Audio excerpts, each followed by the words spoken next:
webinars where attendees repeatedly mentioned that they wanted to hear more about some of the specific inclusionary practices demonstration sites discussed utilizing in their schools. So we are here today to do just that. Take a deep dive into co-planning with the educators from one of our first 5 demonstration sites, Evergreen High School in Vancouver, Washington. We would like to introduce you to our Herring Center team. Here today is Herring Center Director Eileen Schwartz, Inclusion Specialist Rena Marie Leon Guerrero, and Katie Bateman, who will be monitoring the Q&A and the chat. I am Cassie Martin, and I will lead us through the webinar today. Our program coordinator, Molly Lyman, is also here. She will make sure you have everything you need in the case you experience any technological issues. We are also welcoming Jill Locke to our team, who will be working with our demonstration sites on social networking and strategies to collect information about how demonstration sites are impacting visiting schools across Washington state. Before we dive in, let's make sure we're set up for the webinar. As we get started, please test your audio in the bottom left-hand corner of the menu to ensure you can hear us. As this presentation is in webinar format, all participants are automatically muted and no participant videos are on. Thank you for sharing comments and ideas in the chat. Because of the number of people participating today, we will not be answering questions or responding via the chat unless we explicitly ask for responses there, based on what we are sharing in the webinar. If you'd like our presenters to answer a question about something else related to co-planning, please use the Q&A feature. We will have time for Q&A throughout our webinar, and we'll be reviewing ideas in the chat to do our best to incorporate them into the presentation today and to make it as interactive as possible. We'll be recording today's webinar, and it'll be provided on the Herring Center's Demonstration Sites webpage, in addition to any accompanying artifacts. The recording from today will be available by the end of next week. As we go through the webinar, please keep this webinar etiquette in mind. We encourage a growth mindset where you're open to thinking about new ideas and willing to push yourself to grow. Thank you for joining us today, for being present, positive, and engaged. So let's practice in the chat.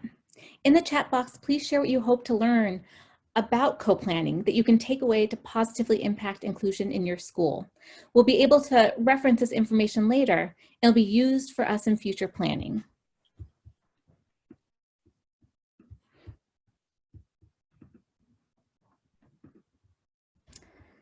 We have some success stories and ideas. Thank you, Julia. How to coordinate time better with my teammates, managing behavior. How often do you meet? So we have some things about logistics, some things about culture. Interested in hearing about practical implementation and scheduling, best practices for using time effectively, what the meetings look like, how to best build a rapport, a good foundation. I hope to learn what co-planning looks like, especially when looking at multiple populations of planning needs. More about how to plan with our teachers, strategies to coach our general education partners on meaningful co-planning. These are great. We hope to be able to address as many of these as I have been reviewing the presentation today with the Evergreen team. They're going to be covering many of these throughout the presentation. Please keep your questions coming. And keep your ideas going in the chat, and we'll make sure that we are monitoring those and responding. So again, moving on to start us off, here's a little background information about the Demonstration Sites project. In the fall of 2019, OSPI launched the Inclusionary Practices Professional Development Project. The Herring Center partnered with OSPI to coordinate and lead this part of the larger statewide project, creating model demonstration sites that highlight inclusionary practices across Washington state. The Demonstration Sites project was developed to provide educators from around the state with the opportunity to observe inclusionary practices in action, meet with school teams, collect artifacts that aid in systems change, and learn about how to implement inclusionary practices in different school contexts. Over the course of 2 years, 16 model demonstration sites across all 9 ESD regions will provide professional development to visiting schools. Our demonstration sites highlight the diversity in our state. They include urban schools, rural schools, and schools in some of our largest and smallest districts across Washington. In collaboration with Herring Center Inclusion Specialists, demonstration sites host visiting schools to showcase high-leverage inclusionary practices. By sharing these practices and opening the doors to teachers, administrators, families, and community members, it allows visitors to see best practices in action and apply them in their schools. At the same time, the demonstration sites themselves continue to grow their inclusive cultures and refine their practices that contribute to equitable learning for all students. There are some founding principles that drive our model demonstration sites work. To start, in every school, there are things that are working well. In education, we have the tendency to examine the problems associated with the practices instead of examining what's working well, why it's working well, and how we can use that information to make things better. This asset-based approach is a productive way for schools to leverage their strengths to become more inclusive. Also, inclusion is not a special education initiative, but a shift in culture, philosophy, and teaching practices. If we simply change the way we deliver special education services without considering the culture of the school or how all students engage in teaching and learning, we'll never make the changes we need to truly impact student learning. Through the course of our webinars, you will hear from demonstration sites that are doing extraordinary things. What's exciting about these schools is that whether they're in year 1 of their journey or 6 years in, they all have plans for continuous improvement. They recognize that as new students enter their buildings, as they collect more information about the best ways students learn, that their professional practices need to reflect that learning. Demonstration sites also know that engaging stakeholders in the reform process is a critical component to making and sustaining changes. When stakeholders are involved, there's a higher likelihood that schools will adopt and implement inclusive practices. Our demonstration sites showcase close partnerships between school leaders and teachers, engaging in true distributive leadership, learning, making decisions, and moving forward collaboratively. We know that there are systems in place in some districts and not others. However, learning how demonstration sites have implemented high leverage moves can have wide-reaching benefits. We just mentioned the importance of distributive leadership and stakeholder engagement, but would be remiss if not to mention the importance of innovative site-based leadership to support this work. Our goals for the demonstration sites project are both simple and complex. We want to make sure that when school personnel or teams visit demonstration sites, or in this case, hear about specific inclusionary practices, that it provides a transformational learning experience. To do this, we're studying and implementing best practices and model demonstration site replication to ensure that our visitors or participants have an experience where they are inspired and leave with ideas for implementation in their schools. We also want to create a peer learning community between demonstration sites that build professional networks in our state. Through this project, we aren't only impacting visiting schools, but are working with demonstration sites to continue to evolve and change as they learn more about their students and best practices, or as their school culture continues to change. Because one of our founding principles is that inclusion is a cultural endeavor, demonstration sites show that when we put best practices in place for students with disabilities and consider how we can implement these practices in general education context and in content, it improves outcomes for all students in our schools. An important goal for our demonstration sites is to improve the social and academic outcomes for students with and without disabilities, and to show that when we do things that are better for students, it's typically better for adults too. At the end of our webinar, we want you to leave some key takeaways you can bring back with you to your school team. This will include information, tools, and supports you can use to build, implement, and sustain an inclusive school. We know this isn't exactly the same as being able to see these schools and classrooms in action, but are grateful you're joining us today as we share how Evergreen High School is using co-planning to impact student learning, student engagement, and school culture. As mentioned in our April virtual site visits, our demonstration sites shared their amazing journeys towards a more inclusive education for all students. These journeys occurred over a number of years and involved engaging in several high-stakes inclusionary practices. Our inclusionary practices overlap and combine, but for our purposes today, we're going to highlight and take an in-depth look at co-planning. Thank you for joining us as we take this in-depth look at co-planning with Evergreen High School from Vancouver, Washington. So first, let's start with some polling to see who is joining us today.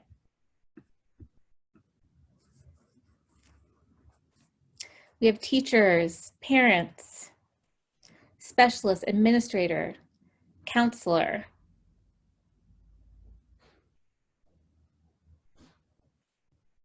Great, well, thank you all of you for joining us. We're gonna do our best to make sure that all of your needs are met today and that and we have a lot to share. Now I'm gonna pass over the slides to Todd, who's gonna introduce Mandy and Anna from the Evergreen team.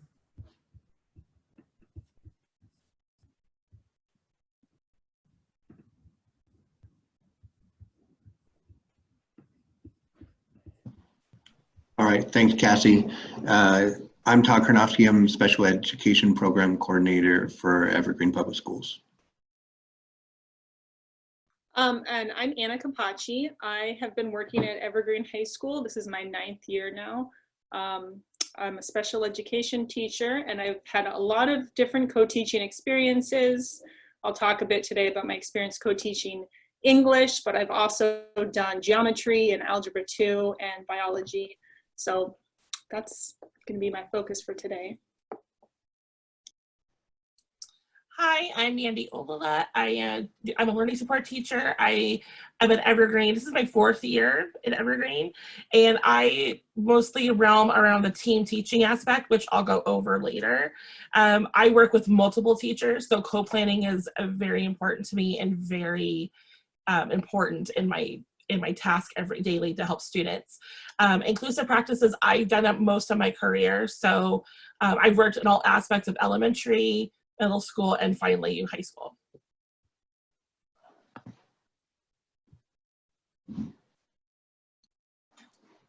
Here's our school, lovely Evergreen High School. Hope to go back there soon someday. About us, we're a comprehensive high school down in Vancouver, Washington. We have, Todd, do you want to go to the next slide? I have these things on there.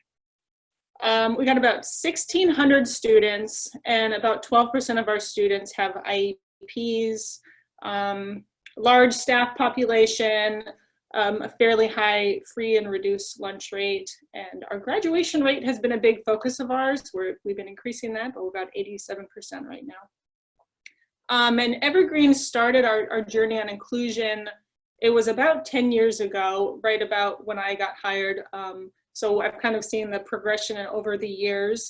And we're talking specifically about co-planning today because when we started our journey, and I know a lot of schools who are thinking about inclusion, they start with co-teaching. That seems to be a natural progression to pair up special ed teachers and general education teachers. So thinking about how to have those pairings and have that be your step towards inclusion and doing it smartly is really important. So today what we're going to focus on, kind of 2 separate parts. First, I'm going to talk specifically about in co-teaching in these pairings, just in general best practices that we know from the research out there. And then we'll go through some examples of what that's looked like in practice in Evergreen. And then Mandy's going to talk a bit about more of this consultation model in an inclusive school when you work with teams of teachers, not necessarily in co-teaching, but how are you either in a block or as a special education teacher, as a consult model, what does that look like?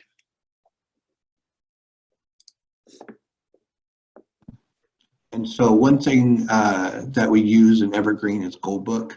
And so our special education teachers use Goldbook in order to collaborate with their general education teachers that they're working with, as well as the students as they try to write IEP goals that are meaningful for the students. And so the collaborations can often include Goldbook for both strategies and for assessments. And so that what that can look like depends on what the classroom need is, what the student need is, and also driven by those student IEP goals or certain accommodations they need to access learning.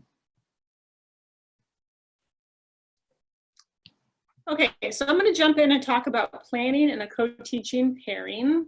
And I included these pictures. These are some pictures of myself and a teacher at Shema that I worked with. And I'm going to talk a bit about one of my English partnerships, but I like these pictures because I'm not a math teacher and I don't have a math expertise, but we co-taught Algebra 2 together and it's a really great experience. So it always reminds me that it's not always about the content knowledge, but the partnership that you create with your teacher. So that's fun. Okay, so when we talk about co-teaching, there's this saying out there that without co-planning, there is no co-teaching. So just assigning a special education teacher to work with another teacher and just hoping that poof, like magically it's gonna work and all the students are gonna learn, it's not very effective. And we really wanna get away from this idea that the gen ed teacher is teaching and the special ed teacher is just there to assist.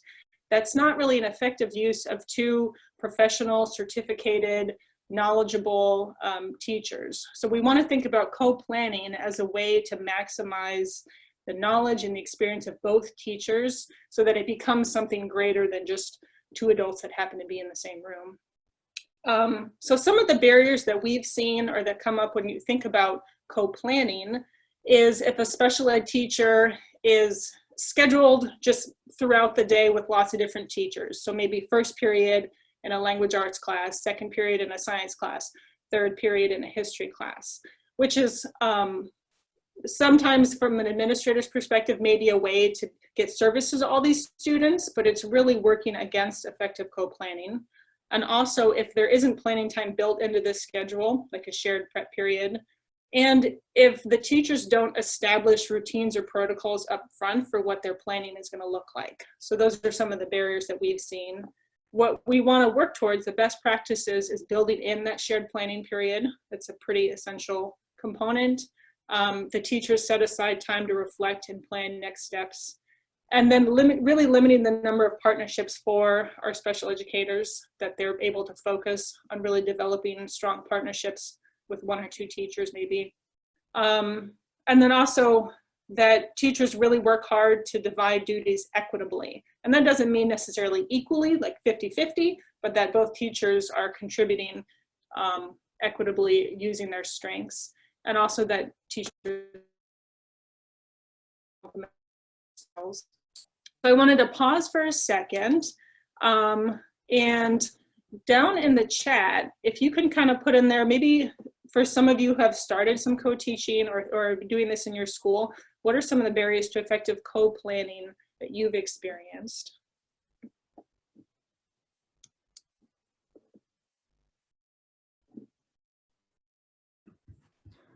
So Anna, I see in the chat, someone said a big barrier is not enough communication between teachers and no plans. Mm-hmm. Totally. And the lack of common planning time. Yeah, the no shared planning time. Spread too thin. Mm-hmm. The different content areas like you were mentioning. So it seems like logistically just even having that time. Yeah. And I think inclusion is kind of a scary concept for some schools, because you're thinking, oh, how do I make sure my students are getting these services? So that's why we rush to, okay, put a special ed teacher in all the classes and spread them thin. But that's not, like if you can focus on some areas and have really strong co-teaching in that class, it's just so much better for everybody. Yeah, I wonder about the timeline for the relationships too, especially when you see somebody put like 4 subject areas that they're co-planning. And if those are 4 brand new relationships, I can imagine that there's such a heavy load of communication that has to occur. Mm-hmm. I noticed somebody said like the SPED teacher walking in and saying, hey, what are we doing today? Which is a pretty, that's common. And it's funny, like I'm coming at this from a special ed teacher, but I could see also from a gen ed teacher being frustrated. So both parties have to be willing to come together and commit to that and say, we need to do this together and come up with a plan. Anna, you're going to talk later some about the logistics of how they put those that co-planning time in place at Evergreen, correct? Sure. Yes, I will. Okay. So as you guys are still thinking, we're going to play a quick little video that actually we unearthed from 5 years ago, where I'm talking about my co-teaching partnership with one of our English teachers. So I'll use that as kind of an introduction. Let me share my screen here.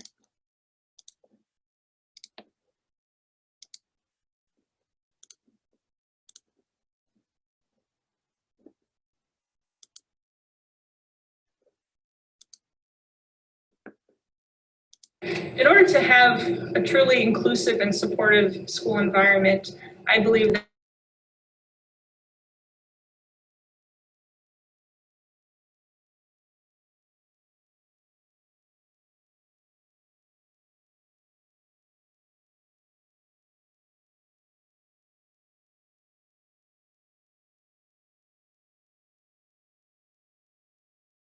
And is it because you muted your mic?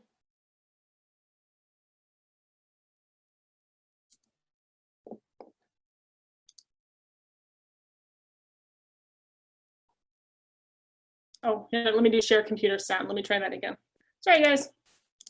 In order to have a truly inclusive and supportive school environment, I believe that special ed teachers and general education teachers have to be collaborating throughout the school day and year after year. And co-teaching is one good place to start because it builds the connections and relationships between special education teachers and general education teachers. And through those co-teaching partnerships, general education teachers are developing the skills and knowledge to serve all students in the classroom, and those are skills that they can carry on in their practice year after year. Co-teaching provides better preparation for students for post-high school success because they're in their natural community, they're having shared experiences with their peers, and they're developing the skills and attitudes that will make them successful once they graduate. We've seen a lot of benefits for students with IEPs in co-taught classrooms. First of all, they have a lot more elevated expectations than they would in a pull-out English classroom or math classroom. They're working towards the general standards that all students are working towards.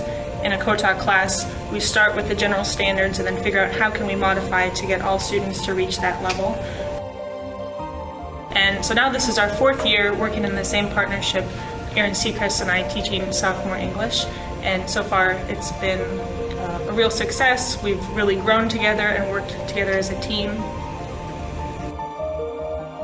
Erin was an experienced teacher when I first showed up, and I was a brand new teacher. So it took a while for us to get to know each other and for me to learn the English curriculum. But our relationship has really evolved. I feel like I've developed a lot of my content knowledge, and I know so much more about our expectations for students in terms of standards in English. And then Erin's teaching has also evolved, where she's learned a lot about how to modify for students and how to adapt curriculum. So both of us have grown together and taught each other new skills.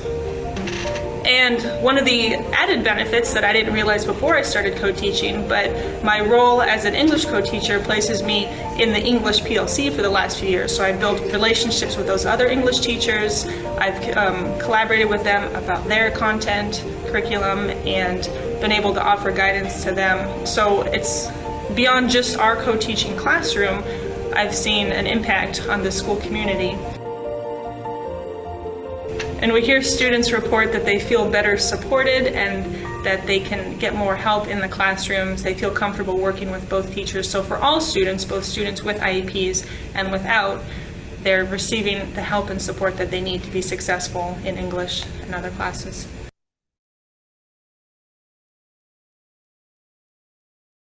In order to have a truly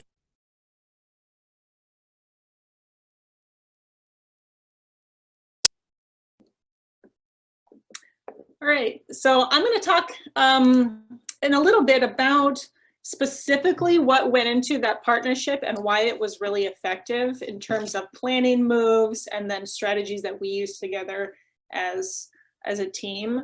But just to kind of think about this big picture, when we use co-planning effectively in a co-taught pairing, so not just a special ed teacher showing up or not just a gen ed teacher having somebody come into their classroom, when we're actually doing co-planning, then the special ed teacher is able to provide input on these universal design and effective teaching practices, so that we're actually altering what's happening in the classroom from the very beginning.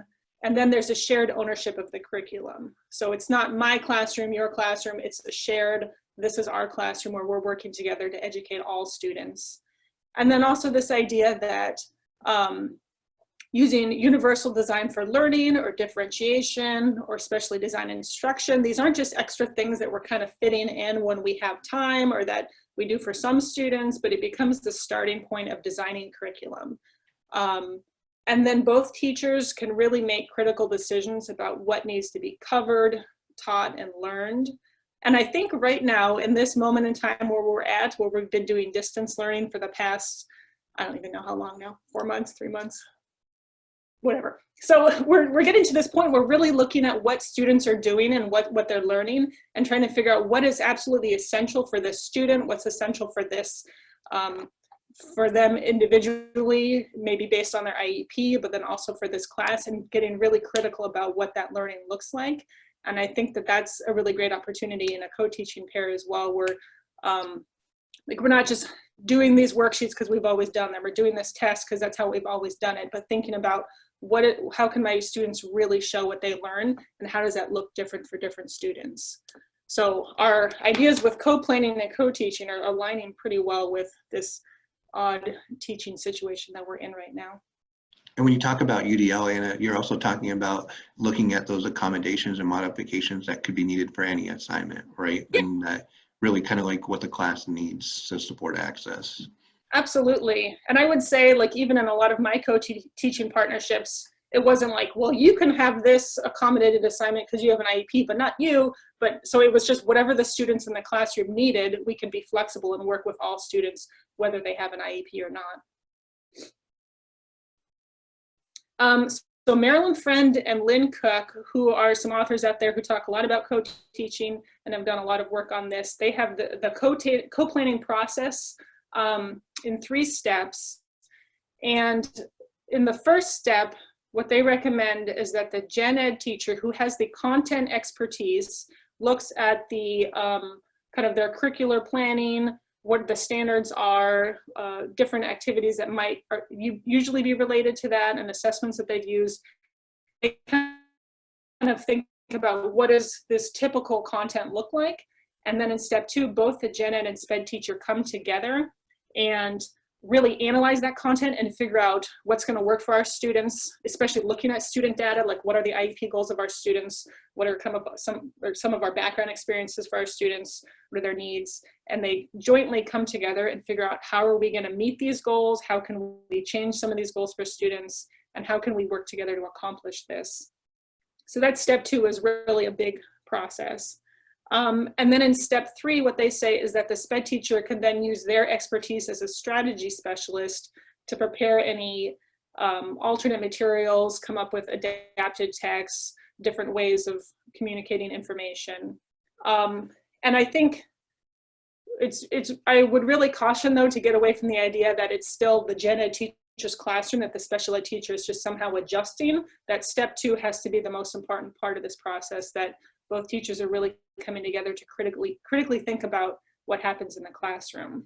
So the big idea is there's this shared planning, but then also a division of responsibility. So both teachers don't have to make every single decision themselves or together, but that they trust each other and their roles in the partnership.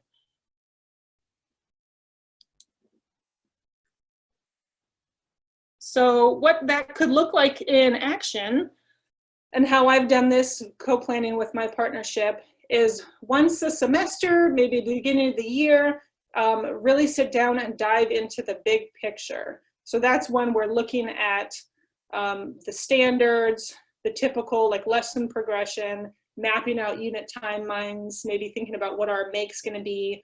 We're going to have them write an essay, or we can have them do a project, that kind of stuff.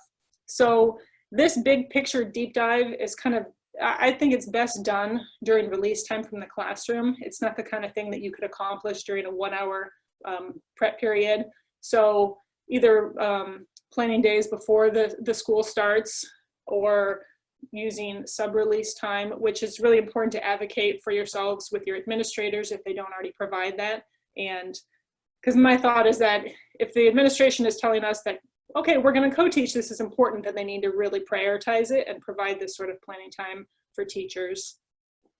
So then beyond that big picture planning, ongoing lesson planning, either on a weekly or more regular basis, that's when both teachers are looking at daily lesson targets and activities and really figuring out, okay, what are we going to do? How are we going to meet these goals?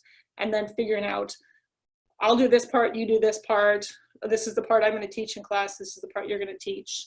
So using some digital tools can really help with this, so that it doesn't always have to be even like a face-to-face meeting, but we use Google Docs a lot, using shared calendars, maybe just having an email chain. Some teachers use like a notebook where they write notes back and forth to each other. So figuring out some sort of communication system for these ongoing lesson planning. And then there's just the more daily, quick fine-tuning meetings where both teachers check in, figure out, did this work for our students? What didn't work? What do we need to adjust? Think about the next day, the next lesson. What is that going to look like? And then also using an agenda during that time to maximize use of time is really important, because you want quick check-ins. Because we know as educators, we're very busy. We have a lot of things going on in our day. So these can't eat up a huge chunk of time. So I think next I'll talk specifically about what an agenda for that could look like.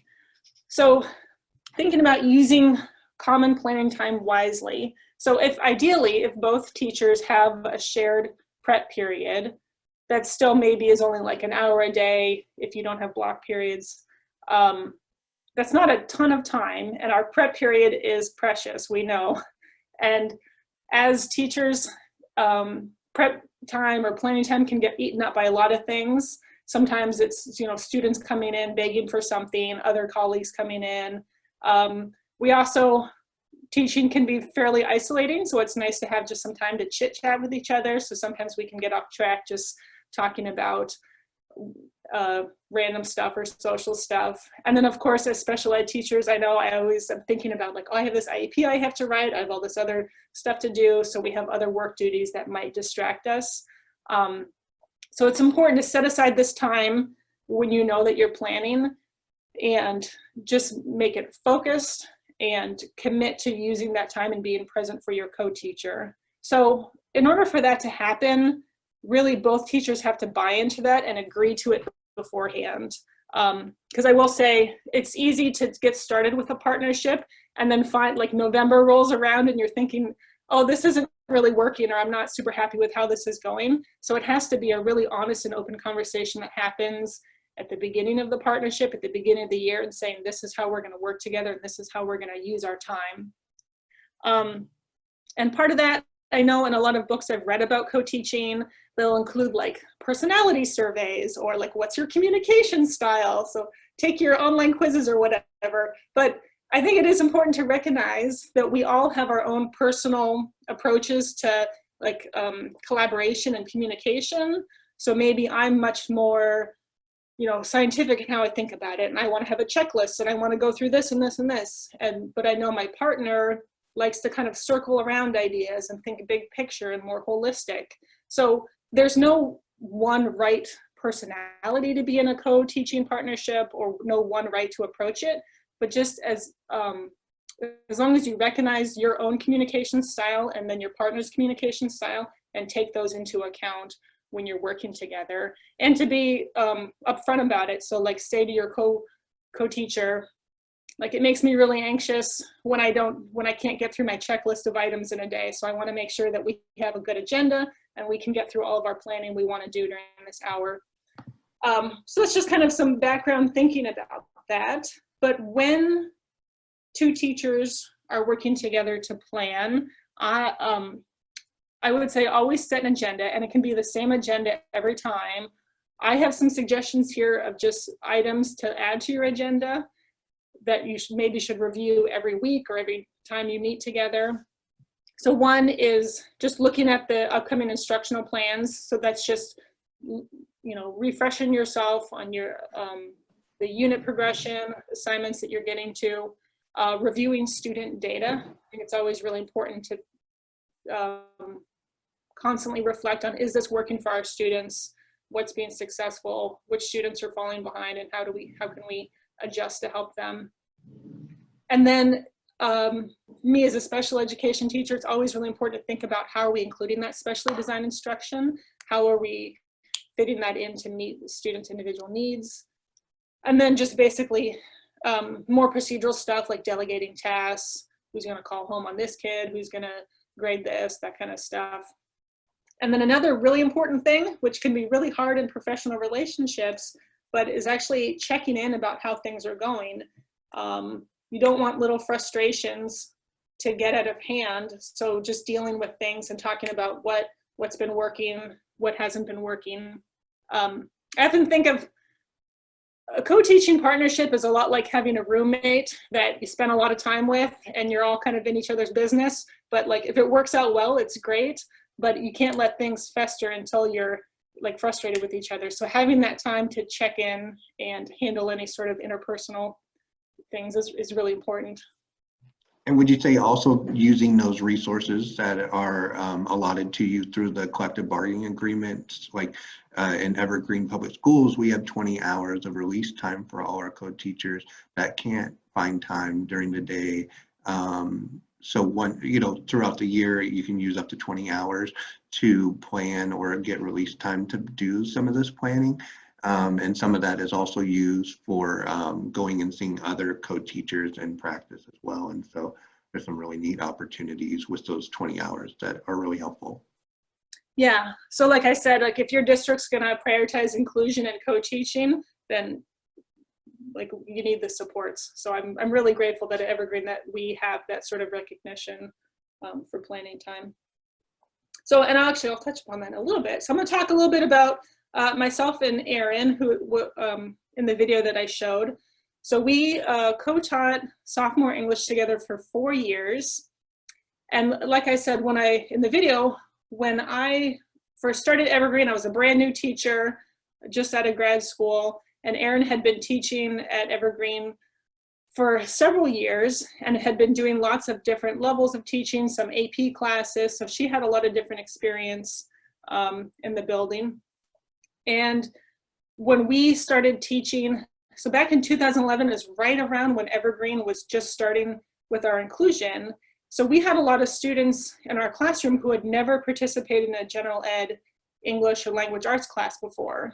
So now, in 2020, we have the benefit that a lot of our high school students have gone through an inclusive environment through elementary and middle school. So they kind of get the gist of it. But we start off from the first day with students looking around and they're like, why are there 2 teachers in here? What's going on? So it was a really great experience, but I was really proud that we were able to have a pretty diverse classroom and meet the needs of all of our students. So there were a lot of things that either intentionally from a planning standpoint or just kind of like by happenstance worked out really well for our co-planning, but I want to identify some of those elements that worked out really well in the hopes that other people can try to replicate those. So the first thing that started really well for us, so even though Erin had been a veteran teacher and had been teaching English for many years, we got together at the end of August before school started, and she was like, okay, we're gonna do this co-teaching thing. And she said, I've done a lot of these sort of things in my English class. I've taught these units. They've been okay, but I'm ready to just start fresh. I just wanna rethink everything and start from scratch and plan this year anew. So we were able to work together to really think about what we wanted to teach, what had worked for her in the past, but then scrapping some things that hadn't worked. So we could start that co-planning right from the beginning and shared ownership, that we both had an equal decision in what units we taught, what we wanted to focus on. So that was a really great start to our partnership. And then we also, our schedule kind of worked out. We had a 6-period class together, which we have 6 periods in our day. So that was the very end of the school day. And both of us personally, we are not morning people. We are like afternoon is when we had our energy. So after 6 period ended, we said goodbye to the kids. Then we would sit down together and just kind of hash everything out right then. So that's when we could sit and really focus on like, oh, this worked. We're gonna do this tomorrow. Let's take a look at what this student did in their notebook and analyze that. So we used these after school check-ins just while it was still fresh in our mind to think about how the class was going. And then that also had the benefit that we didn't want to stay in the building until 6 o'clock at night. So we could get it done pretty quickly and then get on with our afternoon. And then also in terms of scheduling, we did have a shared prep, which was essential. And sometimes we would use that prep to meet, but sometimes we both had our own things that we would be working on, and as long as we communicated that to each other. But then also we had 3 periods of English together, and that was the only 3 periods where I taught sophomore English and she taught sophomore English. Her other 2 periods were like a different level class. So we were both equally invested in those 3 periods. So it wasn't like she could plan for them and I would just show up, because I knew that we were both, those were the only 3 periods that we were together teaching that class, if that makes sense. So we really had like a shared ownership, and making sure that we each knew what was happening every day was really important. And then we used a digital calendar. actually at that point, it was even, I think before we had Google Drive, so it was like a shared, like a group share or something. But it was like a calendar that we put all of our units, so we had it mapped out, our lessons for each day, specific activities, maybe like documents that we had to create or articles to find or modify for students. So that was a really essential piece for both of us because we were both like kind of planners and visual thinkers. So that's where we would put down and communicate with each other what activities we were working on and learning goals. And then, like Todd said, our district provided these 20 hours of sub-release time. So we would use that like when we needed to do a reset or right before a big or a new unit or before we started a big project where we thought, okay, we just need 4 hours to sit down together and really dig into this and think about how we're going to do this, maybe put together a tech set or something like that. So that was really essential that our district provided those opportunities for us.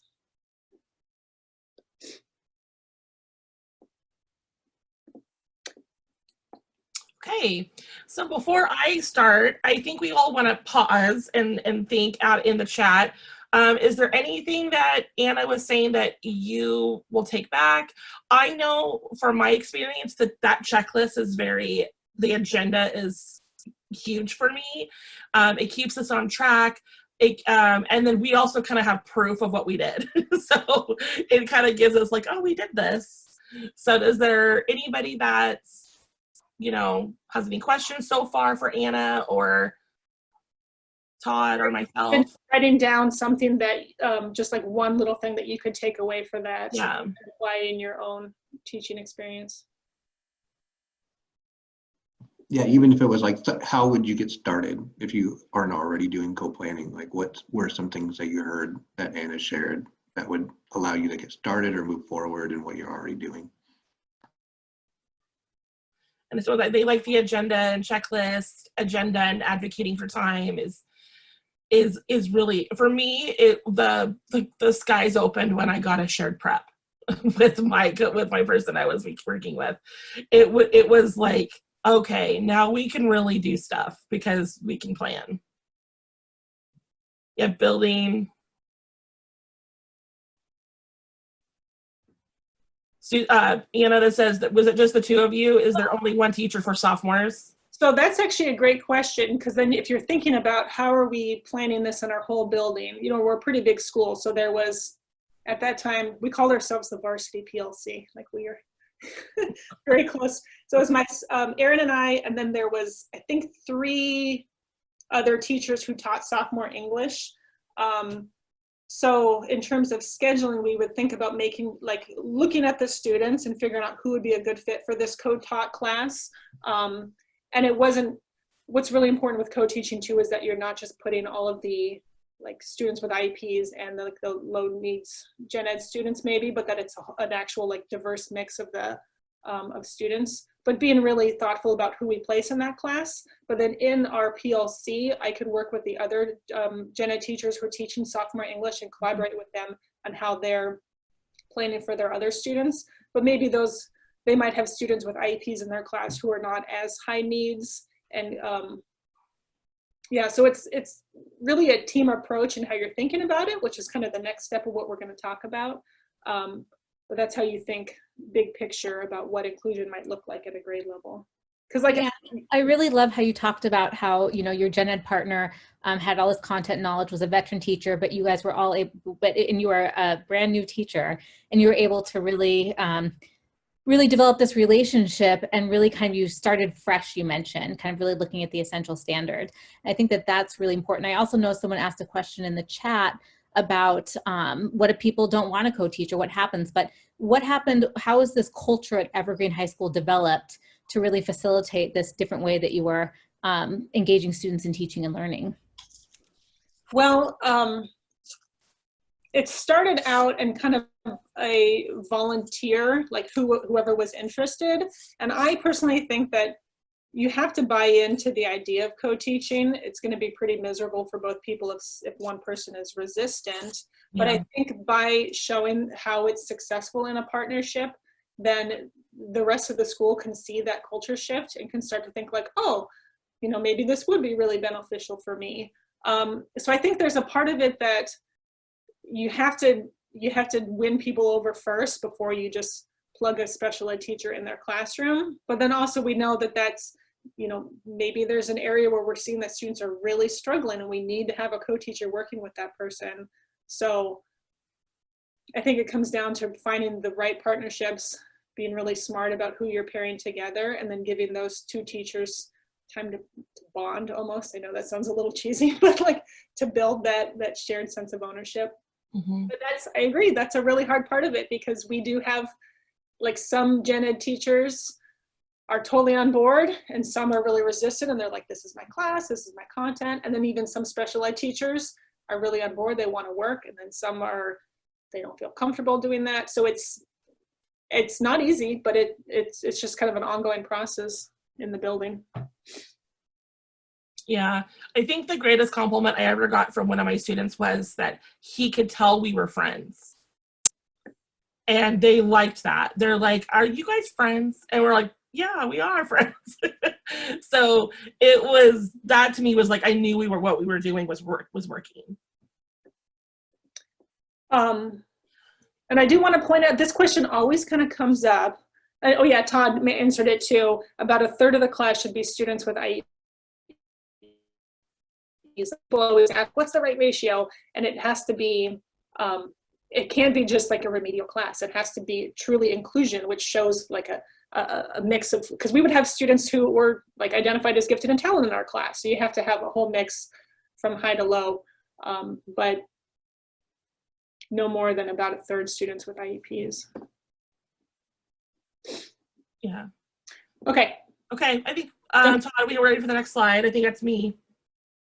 Okay, so I did a similar co-teaching model that Anna described, and then I was asked to do team teaching about my second year at Evergreen. And this all came up with, the OSPI came out with, in order for a student to graduate the state of Washington, they have to have all 24 credits. In our district, it was previously 22 and a half. So our actual seniors for next year are our first senior year class that has to graduate 24. So it was a kind of, for admin, I think that was scary, because there was no room for a 14, like I always say, like, you don't want to face the consequences when you're 18 when you were 14. So like if you mess up when you're in the freshman, that totally takes away all the stuff you did probably when you were 18 when you grew up. So they made this team. So we were supposed to, students were earning 3 credits for taking 2 classes. So it was in math and a science, in English and a science to begin with, but now it's developed into English, math, and a SPED teacher. So they earned 3 credits for taking 2 classes. The 3rd credit is from me. It's an elective credit, and that's what co-planning is so important, because we embedded those lessons into math and English. And I taught a lot of the executive functioning. So like why it's important to, like, we had a lesson where how to email your teacher. That's a huge thing, and a huge, for a lot of teachers, it's that, you know, when you get a kid, like they type, like they text, and we are teaching them how to professionally develop an email. We have those where we just talk about the importance of turning things in on time. And you kind of get to, I'm a very much a relationship-based teacher where I get to know the students as I go, and I'll show you how I do that, how I start that relationship or start building that relationship with kids. And basically how I see myself as a SPED teacher is I am their pre-college advisor. I'm their lawyer. I'm their person that, you know, gets them out of the hard stuff, but also it's important for that gradual release. So these kids are getting such a really hard instruction are getting all these teachers at their beck and call. And we're all, so it's important as a team teaching aspect is you really have to release those kids and get them independent. So I would say that first semester is really ideal where we're teaching them how to be students. We're getting them as little 8th graders, making them into freshmen, and then second semester really releasing them and having them do their own work, having them do their own planning, and then we continue to co-plan as the students show growth, as they're showing how we're doing. And so it's really important where we start at the beginning, what we're going to do with these kids, and then we are co-planning changes as the kids change. Okay, Todd, our next slide. So basically, the focus that we have as a team is shared preps are ideal. I've done co-teaching without it, and it's really hard. I can see the comments that you do after school or you do it on the fly, and it just doesn't work. You just become an overpaid para sometimes because there's no way for you guys to sit down and you as a person give yourself to the instruction. So these shared preps are really important, and we do spend a lot of time collaborating on student data at the beginning because, again, we were made to get kids to pass. We really wanted them to take part in that extra elective credit. So when we moved them on to sophomore year, we wanted them to have 7 credits, not use it up already. We wanted them to have kind of a little soft landing so they could have an extra credit when they graduated. So our planning is always, we started with every day, and then it started going like a couple times a week as the kids progressed. So every day as we basically, the essential, we did the same agenda that Anna showed at the beginning, just to kind of establish norms. We established my English teachers really about, we need to get the families involved. We have to do all these things that are coming up. So, and then my math teacher was all about, well, let's get them they have to know this, this, and this. I don't want them coming to geometry without knowing this. And then I kind of filled in the gaps, like what I was wanting. I want kids to be able to go, have their IEPs already working. They know what their accommodations are, instruct them in their IEP. So we're building independence. So when they become a senior, they have their IEP and advocate for themselves. The teacher shouldn't have to do that. So that's what I do a lot of work in the beginning. We also plan our units every 6 weeks, just so students have some sort of, they know, but based on grading, they know it's coming every 6 weeks. And that just falls along with our natural grading period at the school. Every 6 weeks is a term. And then we would move them towards, okay, here's the first term, second grade. The big one is your semester grade. And then we decided as a team, we're gonna try standard-based grading, and that really led to it took a lot of modifying off my plate, because we just laid out the standards, and because the standards are built on a ladder, it was nice to see, like, well, this is where this kid is, we want him here, so let's see what we can do to get them from here to here. And that's that's for anything. That's for all kids, how they grow, how they learn. And so we just treated them all like we were trying to get them to meet a goal. And standard-based grading helped us with that. So we literally put the standards in the grade book, so kids could say, oh, L2 is working on my writing composition. So this assignment was based on this. I got a D on it, so I need to work on my writing composition. So it was giving kids their own idea, like, this is what we need to work on. And then the Gateway to College classes, basically what Gateway to College is, it's just a fun word that kind of like, we want all kids to be thinking of their future. And so I do a lot of it, your pathway, knowing your pathway. And it really should start in the freshman year. It builds to success, it builds to goals, it builds their schedule for the next year. So I have a lot of students that, I want to be an engineer, or I want to be a mechanic. So let's get you we have a technical school that we partner with, that we best kids to. Let's talk about that program. I gave them assignments based on, you know, their growth. So we did a whole unit on how to apply for college and how it takes so long, and how to talk about, you know, applying for financial aid. We talked about building your an essay, just to write a college essay to get in. We talked about looking for scholarships, looking for other avenues. And then the kids that just wanted to start working, you know, maybe their family owns a business, that owns a landscaping business. Well, maybe we should talk about some business classes to help manage your money, help manage your business. Maybe dad, you know, wants to retire and leave it in your hands. You're going to need to know some things. So it really was the Gateway to College was part of the co-planning team. Was if we were planning a 6-week unit, we would kind of already, okay, we should have a Gateway to College lesson here, here, and here. So we would do like once a week, basically. And how we would do it was we would half the class. So the English or math teacher would, who was the Gateway to College person that day, they got half their class, I took the other half, and then we just repeated this lesson. So he taught his own lesson and I taught Gateway to College, and then we flipped it the next day. So kids automatically knew, okay, it's Gateway to College day. Am I on the list? Oh, I'm tomorrow. Okay, I'm going to do my lesson. And then that was also a way to kind of catch up, where they can still work on their essays, they can work on their reading assignment and not be behind, because we really wanted to teach them these lessons. Go ahead, Todd. So these are some takeaways that I have for the Gateway to, these came from just the Gateway to College classes. The one on the far right is where I start with. Cornelius Minor, I just think is a genius.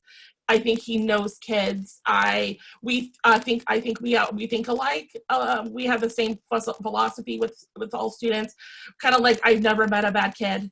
I've never met a kid that was just like, oh, you're too far gone. I've never met one in the years I've been teaching. It's all kind of meet them where they're at. So this is kind of like, I'll be successful this week if teachers will know more if I do this. And basically it's kind of just discussing your triggers and just how far can I go in order to kind of, you know, get you to do your work, basically. And so I fill out one too, and we all discuss it together. And again, those small Gateway to College classes, kids actually look forward to, because it allowed them to think freely. They could say anything they wanted, and it was their forum. So it was, and the middle picture actually came out of co-planning. My English teacher, who is one of the best English teachers I've ever worked with, he's just phenomenal. He taught a lesson and it bombed. And we were like, what? We thought this would be amazing. Kids just did not click. And so while we were going over the artifacts and going over the assignments, I just kind of said, they have no idea how to edit. They really have no idea. And we assumed they did, because hello, they're 9th grade. You think they would have edited at least once in their 8 years of learning. And so this middle one was, I wrote this horrible essay, or this horrible movie review, and then I just told them, if you cared, you're gonna make it bleed. I don't want my friends and colleagues and teachers knowing I'm teaching this. And so I took it more as, you're helping me, not hurting my feelings. So, and then after this lesson, we never had a problem with them editing. And it really came down to, they didn't want to hurt each other's feelings. They didn't want to get each other mad. And then this final one, which we did not get to do, unfortunately, because of remote learning, was they were going to have to do a job interview. And they were going to have to, and I was inviting, like, Anna's dad was going to come. And he was going to interview 9th graders, and I had admin coming. I invited a lot of people from the community, a lot of senior teachers, so who taught seniors, so they can kind of see, you know, who they're going to get in 3 years. And just so these kids, proud of practice, they had to dress up, and we all learned how to write a resume together. They had to fill out a mock job application. And I learned a lot about kids when they filled out their job applications too. And it just, all of this came from just daily sessions together as a team. We also kind of would, like, if something significant happened, so like I had a student who, you know, unfortunately was incarcerated, and we needed to wrangle the wagons and circle the wagons and figure out what to do. And so it was like a daily thing. We were meeting just so we can meet the needs of other students and we can meet the need of him. So I just kind of kept going, and it's all part of coming together. The kids, I would teach math someday, I would teach English someday, they would teach Gateway to college, the English teacher did sometimes. So we kind of molded together, so the kids literally thought they were getting 3 teachers at a time. Now, how I planned on going into each classroom was basically depending on that 6-week planning unit. So we would say, oh gosh, you're gonna need me Thursday and Friday because that's the really nitty gritty, you know, that's right before the math final. So I want to be in math for a while to get them situated and help you out with that. And then I need to be in English the next week because we're really gonna start that unit, and I need to be there to do those kind of pre-screening and kind of like help them out, like what do we need to change, what do we need to in order to move forward. So it was all about just us talking together as a team, and it just works. Okay, Todd. So I also do this to in addition to the team teaching. I saw in a lot of the comments that they would be co-teaching with somebody, but they would also be responsible for X amount of kids outside the school, and I think that's something special ed we still haven't mastered. Like for instance, I have seniors right now that I have on my caseload, and I teach freshmen. So I am never able to see my students that I case manage in their setting unless I make an appointment or I make an effort to go there in one of my preps, or if it's an emergency, I need to leave my block and go work with them. So I consult a lot with their teachers, and it's a really huge responsibility. And that's also, but at the same time, is co-planning is important too when you work with these teachers, because I need to know like what's coming. I also need to know like how can I help, and so I can help prepare students for what they're going to see. So in our school, we can't provide direct instruction. So I utilize a lot on the gen ed teachers. They're also service providers, counselors, our admin, our school security staff. We all work together. We have a pretty phenomenal security staff that really has a heart for kids, and sometimes I would work with them when students were having a rough day. I would be in their office instead of teaching because they just needed me at that time. So we all kind of work together and consult one another, and so a lot of emails go back and forth, a lot of threads go back and forth. So this kind of set me up for remote learning a little bit, because the teachers were already kind of, I don't want to say trained, but they were used to that kind of, they wouldn't see me, they would hear from me. So it's really been nice to this remote learning, like we can Zoom. So I actually can talk to them, and instead of just emailing back and forth. So what we're doing in this model is the spec teacher is the strategy expert. So not the problem solver, because we can't have that title. I think that that happens to be everybody, that, you know, all what I said, gen ed teachers, counselors, admin, school security, they all need to be the problem solvers. We're just we start the strategy. Like we kind of like, what do I need to do? What needs to happen? And what's the next step? So go ahead, Todd, to the next slide. So basically, building those relationships with teachers, us at Evergreen, we start with is I think in every building, like we would give them IEP at a glance from IEP Online, which is like a 1-page, you know, mashing of the IEP. We found that as we were doing that, you know, I'm just as guilty of it. When I would get them from other teachers, I wouldn't read them for a while. I would just get to know the kid first, and then went back and go, oh, I should have known. That would have been nice if I had read that. So we just started, we call them profiles, learning profiles, and we need water. And so we as a SPED team, we build them at, like, that's what we do in August, is we're building our students' professional profiles, and then we share them on a Google Drive, on a Google Doc with those teachers. And so that starts off kind of like the planting the seed.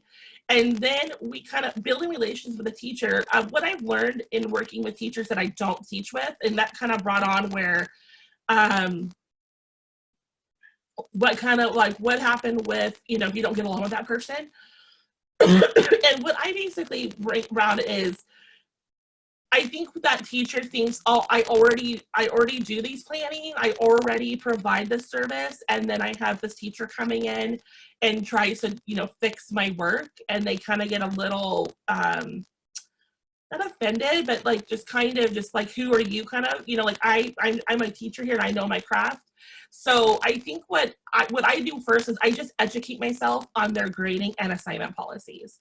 So if I have this one teacher, like I have a teacher who, we're great friends, we completely have different philosophies when it comes to modifying, or even just kind of, he thinks every assignment is, you know, has to be done. I come from a place where defined mastery. Let's look at those standards and say, did he master that standard by one assignment versus 3? So I'll start that where I do mastery versus perfection. I kind of do that where we don't want perfection from everybody, and no kids can. So what assignments can show your standards? And again, putting it back to those standards where we can, has he completed it? And also we write our IEP goals to standards. I mean, I know I do, I know Anna does, I know my colleagues do. So it takes it back to, take out the personal and that pride out of it. It go back to the standard. And then we can build those accommodations and modifications on what the kid can do independently when there is no co-teaching or no team teaching in place. I think there's not enough people to go around. And so that's why these learning profiles are ideal for us. So here's one on the left, is one I have with a student. He has writing and social emotional goals. So I would basically, my social considerations were like, this is what you need to know before you meet the kid. Kind of like, I know I've built that relationship with him and mom. I know what to look for. And so here's a little, like, you know, kind of like a little gift, a little, so if you know this part, I think you'll be on a good rapport with him. Like my student was really hard with transitions, and he needed relationships. He needed to know the teachers liked him. So it was really important for those teachers to kind of slowly and get them there. And it always start with their strengths, but put it in like hindsight. So like, he loves art, he could probably do it all day if you let him, but maybe start there. Maybe he can start a project where he can show you his art first, and then he can write an essay later. We would post their goals, just copy and paste. And if you look on the right hand side, I didn't have room in my slide to put what the working stuff was, but we have area concern and support strategies. So I would put in like kind of like bullet points of where my area of concern would be, like writing conventions. He really has a hard time getting started. That would allow paras in the room to know, the teachers in the room to know. And then we would write back and forth, and then we share it. So on a Google doc, you know, Anna and I worked really closely with one of her students. I would type, assignment number 3 was completed. I have turned in to teacher, and I would share it with her. So then she would be like, okay, sweet. Like, I got this is done, because I couldn't talk to her throughout the day, but we can communicate with this way. And it's data. So I would have data you know, maybe that assignment was modified, or maybe this happened and I need to address it. And so I'm never like the last one to know. I'm the first one to know, because we have included all these things together and we share it in real time. And so if I'm on my computer and I'm working with a student, I can pop on my schedule, read that, reply, and then go back to what I was doing. Okay? Next slide, John. So these were our huge and essential part of our growth, and our team teaching model was including the parents into that team. I think kids, I saw kids that had their parents involved did better. And the kids that parents really aren't supportive, we would try to maybe find avenues like writing letters, sending emails, just so they knew we really value your opinion, or we really value your stake on this. But for students who are failing most of their classes, they didn't have a choice. So this was something we could do prior to an IEP meeting, or even prior to let's meet them now before it gets bad.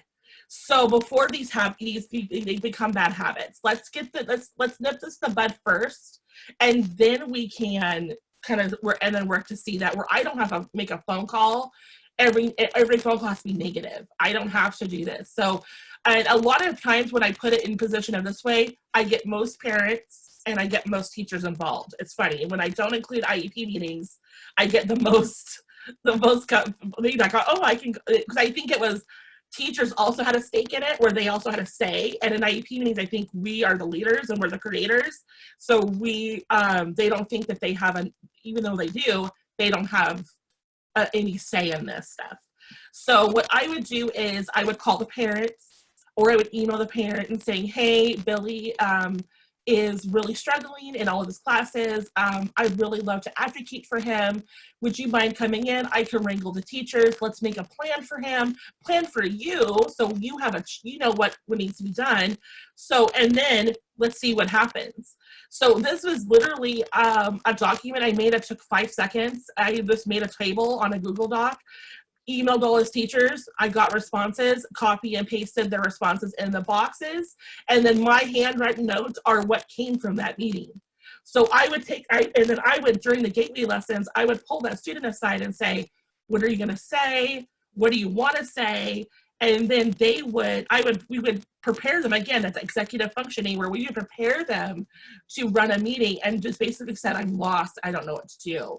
And so this could be, so when feedback came back, well, like, he can do the work, but he does video games in class.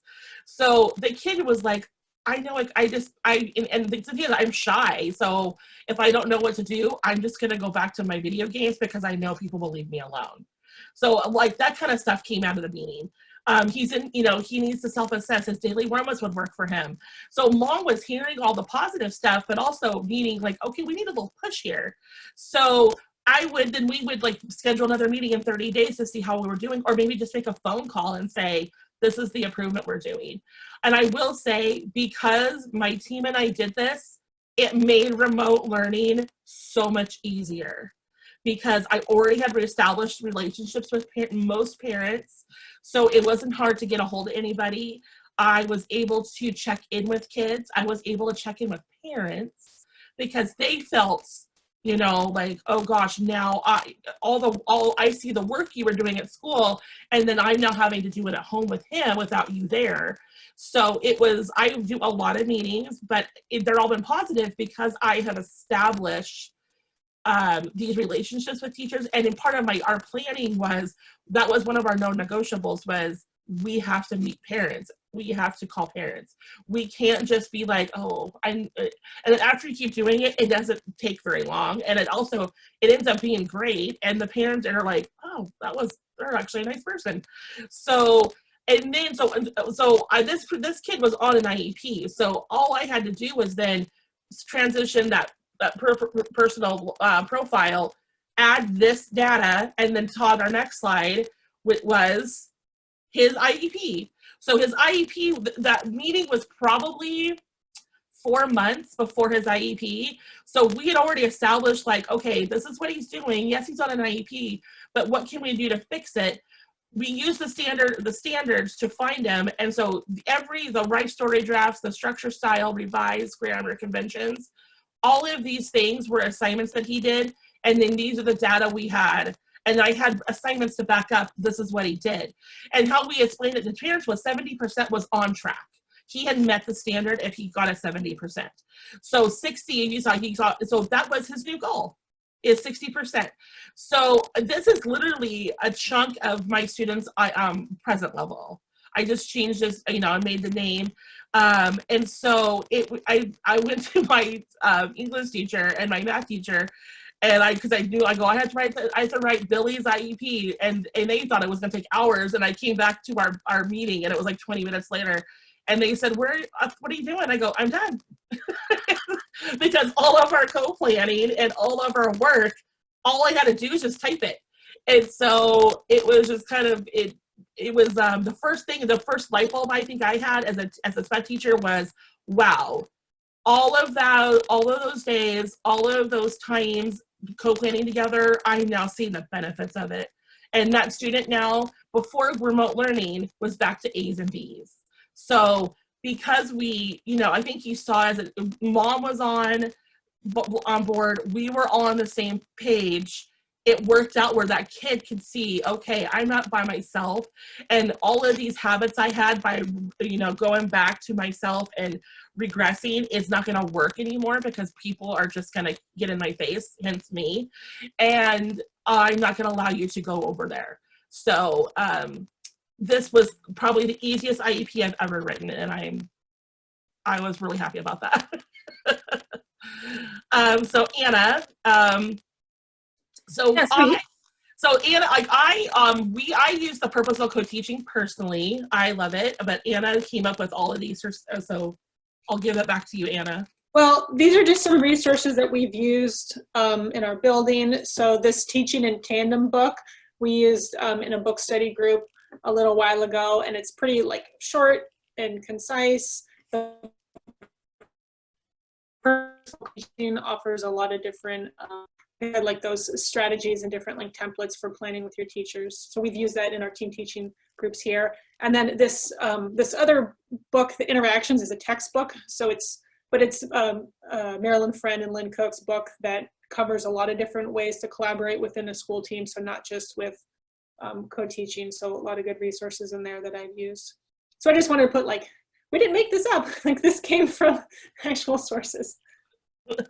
Or we could say we did make it up. I know. Really good. Yeah. There's a question about, and it's awesome, what about SPED students who can't read? Yeah, I've had that because we're really trying to be inclusive of everybody. So we're going to get kids that haven't read. So we as a team, and I don't know you two, we decided we were not going to allow any books that kids could read unless it had an audiobook attached or that was on the digital binder where the kids could access it and listen to it on their own. And I noticed, we would record we would have it like chapter by chapter, and then kids who wanted to just read to themselves could go into a corner and read to themselves. And then that's where it's also really important to think about those standards and what are you actually assessing. So if what you're trying to get at is content knowledge for a student, not their actual ability to read, that's when you use audiobooks. That's when you do your louds in class. That's when you just find an alternate text for them to get them the information. And if it is you're actually working on reading skills, then that's when you maybe pull in a small group and do some special design instruction for that student. That's where you find a text that is at their reading level. And if that happens to be, I mean, I've had students who had a first grade reading level in my sophomore English class, then you have to accommodate for that and find ways to find text for those students. Newsella has great texts. They're not like baby texts. The kids really enjoy those. Mm-hmm. So I think we've kind of naturally blended into our Q&A session. Yeah, Todd, if you want to stop sharing, Rena Marie will start sharing the slides again, and we'll kind of transfer over to Q&A. I like the natural transition. Before we kind of go into the more formal question and answer, a tremendous thanks to Evergreen High School for sharing this in-depth look at co-planning. So let's do a quick share in the chat. What have you heard today that demonstrates that co-planning is an essential practice for inclusive schools? And what are some initial steps you can take back to your school? And as you're doing this also, we'll be monitoring for any questions. We'll look both in the chat, but also in the Q&A section if you want to add any questions that the Evergreen team can answer directly.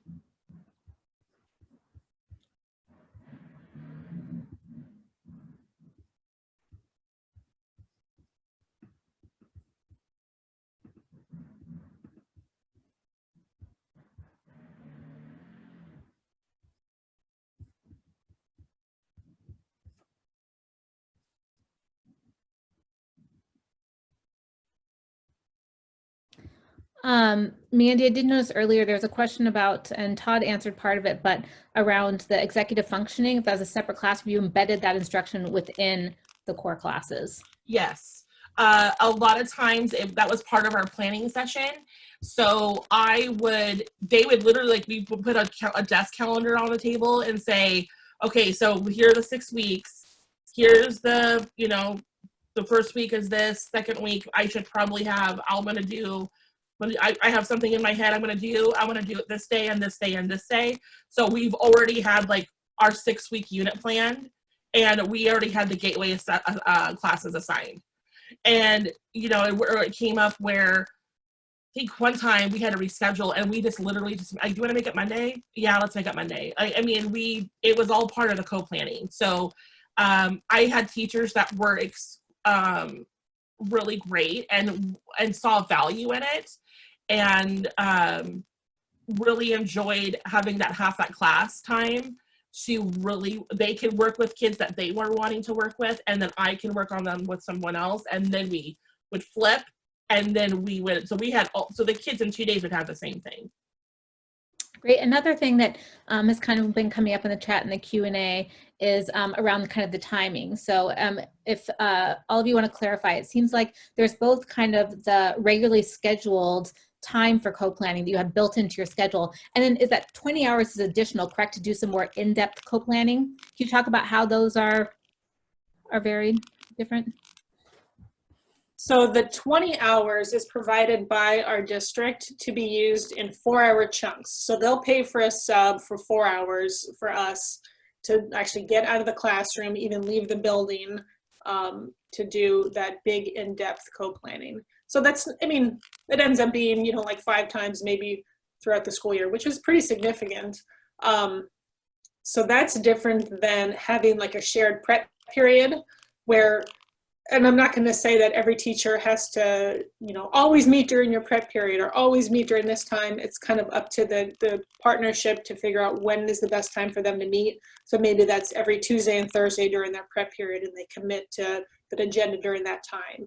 Or maybe it's, after school 3 days a week and commit to the agenda during that time. So I think the biggest idea is that you have the flexibility to pick that time during your day. So having a shared prep period gives you that flexibility, but that each teacher figures out what's going to work for them as a partnership. Great. I see lots of comments in here about the reaffirmation about how essential the co-planning process is, and that kind of having that structured co-planning. And it seems like there's both the logistical piece and also the philosophy and attitudes. So both of those hand in hand. Also kind of talking about making sure there is that time available. Did anyone see, it says, do you have some, anything around, there's an additional question around the embedding the executive functioning. What about teaching social skills or behavior in classes? Are those embedded too within the core instruction? Yeah, and I think, well, especially like in Mandy's block, that executive functioning and teaching like behavior skills as well is an essential like embedded part in it. But even in a regular just co-taught content level class, it's good for both teachers to realize that sometimes you have to teach those students skills of how to be in a classroom and how to follow these processes. So I think a lot of times when maybe a gen ed teacher struggles with behavior in their class or struggles with students not meeting the routines is because they're not explicitly embedding those skills. So that's something that we always try to accomplish is how do you we have to teach students how to organize their notebook, and we have to teach, like, build in these transitions where they can take breaks and get their wiggles out, which is funny to say about sophomores, but it's true. Oh, yeah. So yeah, it is. I mean, I love what Michael Bowersox, you have in here, the need to establish more protocol to ensure parity in that co-teaching team initially. I heard a lot of talk about that, around that relationship, around that both teachers own. There is one question, a specific question, Mandy, in the chat from Susan. I'm a little confused about how your block works. Is it a 2-hour period with all 3 teachers? Can you clarify that? And then we're going to move on to a collaborative activity quickly. So yes, it's a 2-period block. So first period would be math and second period would be English. And then so like they would flip. So the kids literally would get up together, go to first period, first period, and then get up together and go to second period together. And then I would bounce back between the classes depending on need, or I would stay in my classroom and conduct, do meetings, or I would do other like small groups, like Anna said, in all the planning. So so it's in their schedule. So I show up as a co-teacher on both classes. And the first day of school is great because they are like, how many classes do you teach? The kids will say, because it will say like first period, me and my co-teacher, second period, me and my co-teacher, and then it'll be like Gateway to College, me. So because they have to mold that class into something. And so, they just get used to it. And they, in fact, really like it. When we get a new person in, they're nice and they're more welcoming because that's what I expect. But they do get a they kind of take care of their own a little bit. Like, so we definitely create communities that way. Great. Thank you, Mandy. You guys, I know we're kind of running short on time. I know we could talk about, there's so much to talk about always. I do want to, again, extend my gratitude again to Todd, Anna, and Mandy from Evergreen High School for giving us this deep dive look into co-planning. Their names and contacts are up. Please reach out for any additional questions, and this information will be available when we post these webinars on our website. Speaking of our website, to learn more about the demonstration sites and OSPI's Inclusionary Practices Professional Development Project, please visit these websites or feel free to email us at uwdemosites@uw.edu. Also visit our website. We'll be posting a recording of this webinar along with the folder with the artifacts that were presented today. So our goal, one of our goals, as we mentioned at the beginning, is to build relationships and reach schools across Washington State as part of this demonstration sites work. So in that spirit, let's take a minute to hear about where you're joining us from today. So I'm going to hand it over to Rena Marie, who's going to lead us through a collaborative activity. Wonderful, thank you. Thanks again, Evergreen. That was a lot of great information. We'd like to tell us where you're joining with us today. I put a link down in the chat box, but you can join us at polev.com/UW Hearing Center and just drop a pin drop and we can see where you're joining us from.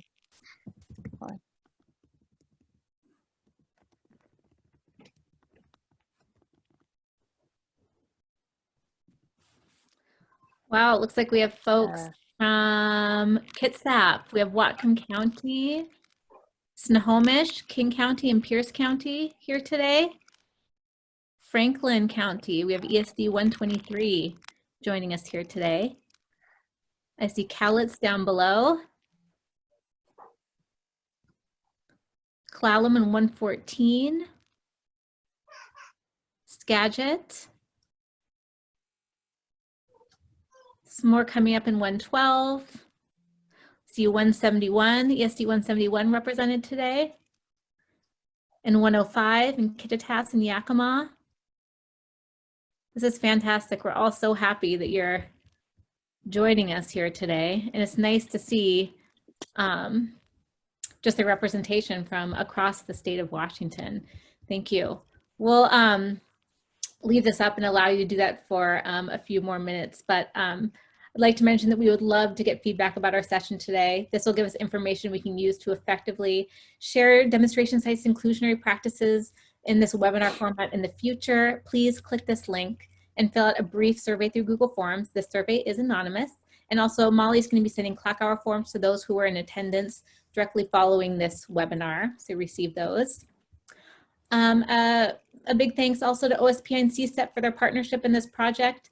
Another thanks to Evergreen High School for your inspiring work. Thanks to all of you for joining us today to learn more about co-planning and for envisioning how you might take some of what you learned today and apply it in your schools. We hope you'll join us for our future webinars. And when our doors open again, you'll take advantage in person of visiting our Washington State demonstration sites. Thank you.